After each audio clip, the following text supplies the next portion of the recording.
Byli jste u prezidenta Miloše Zemana v Lánech večer v sobotu po volbách ve chvíli, kdy seděl váš předseda ČSSD v televizním studiu s ostatními lídry? To je nějaká fáma, která se šíří. Já mohu říci, že sociální demokracie je svébytná politická strana, my se neřídíme na to se vás nějakými... neptám, pane místopředsedo, ptám se vás na to, jestli jste byl u Miloše Zemana, u prezidenta. Je to fáma. Ta schůzka se neuskutečnila. Údajná schůzka se neuskutečnila, je to fáma. Já jsem viděl pana prezidenta Zemana včera při udělování státních vyznamenání, respektive v sobotu večer jste s ním nemluvil? V sobotu večer se žádná schůzka s panem prezidentem neuskutečnila. A telefonát?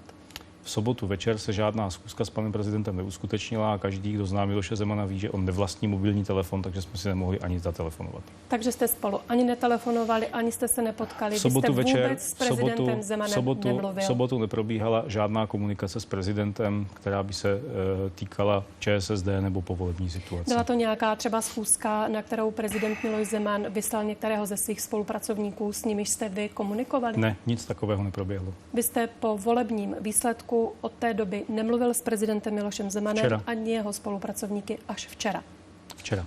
Vy jste ale nejdříve tedy na schůzku u prezidenta pro ČTK jednoznačně popřel, ale potom jste ji nepřímo přece přiznal večer na tiskovce, kdy jste řekl, že se na ní nemluvilo o tom usnesení předsednictva. Ne, já si nevybavuji, že moje formulace, jakýkoliv dotaz by byla, že se na ní, rozumějte, nějaké schůzce, která se neuskutečnila, takže to popírám. Ale přece o té schůzce mluvil i předseda ČSSD Sobotka. To je fáma, která vznikla, nevíme kde, nevíme, kdo přináší tyto informace, čemu mají sloužit.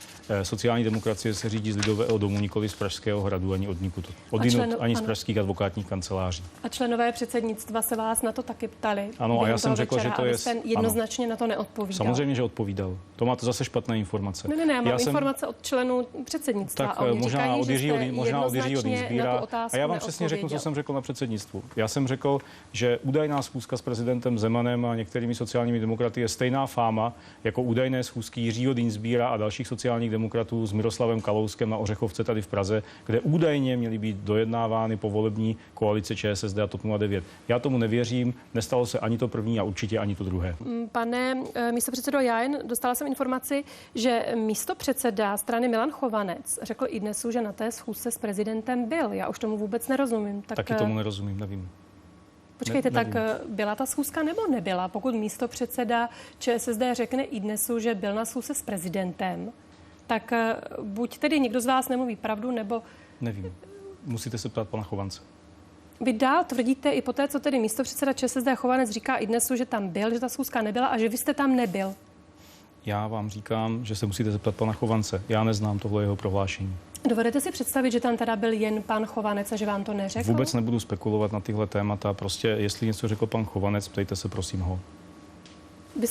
Vy prostě opravdu tvrdíte, že ta schůzka o prezidenta se nekonala, přestože členové předsednictva někteří tvrdí, že tam byli? Já nevím. Musíte se zeptat pana Chovance.